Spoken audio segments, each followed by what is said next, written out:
Україна перебуває в кризі 29 років і 2 дні. За ці 29 років і 2 дні, що ми маємо незалежність, ми не вийшли з кризи. Ми постійно в ній знаходимося. Ми не зробили домашню роботу, яка була притаманна тій країні, яка збирається дійсно зробити економічний прорив. Зверніть увагу на те, що і Білорусь, і Росія, і Південна Корея, і Польща, і Аргентина, і Литва – всі ці країни мали ВВП трохи вище або трохи нижче, але зрівняний з Україною в 91-му році. І більшість цих країн збільшила власне ВВП на душу населення в 3, 4, 5 разів, Україна зменшила на 20%. Тому нам думати треба не про окремі галузі, а тотально про всю економіку. З чого складається економіка і що може бути векторами економічного зростання? По-перше, це залучення іноземних інвестицій.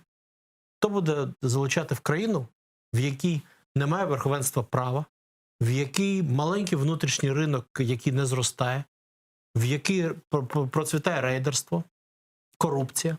Це перше. Друге – це експорт.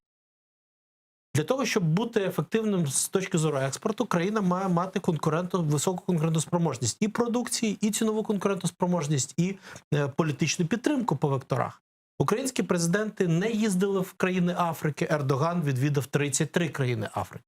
Про які перспективи на великому, зростаючому, перспективному ринку Африки ми можемо говорити, чи Південної Азії? Експорт – це другий напрямок. Третій напрямок – це, звичайно, державні проекти, державні інвестиції, державні видатки, державні проекти. Четвертий – це лише внутрішнє споживання. Про що думає постійно влада в Україні? Про популістичні інструменти на кшталт підвищення мінімальної зарплатні чи 1000 гривень, які видаються час від часу тим чи іншим урядом. Зрештою, це на що впливає? На проїдання, постійне проїдання нашого невеличкого потенціалу. А що б мала б зробити влада, і уряд про це говорить насправді?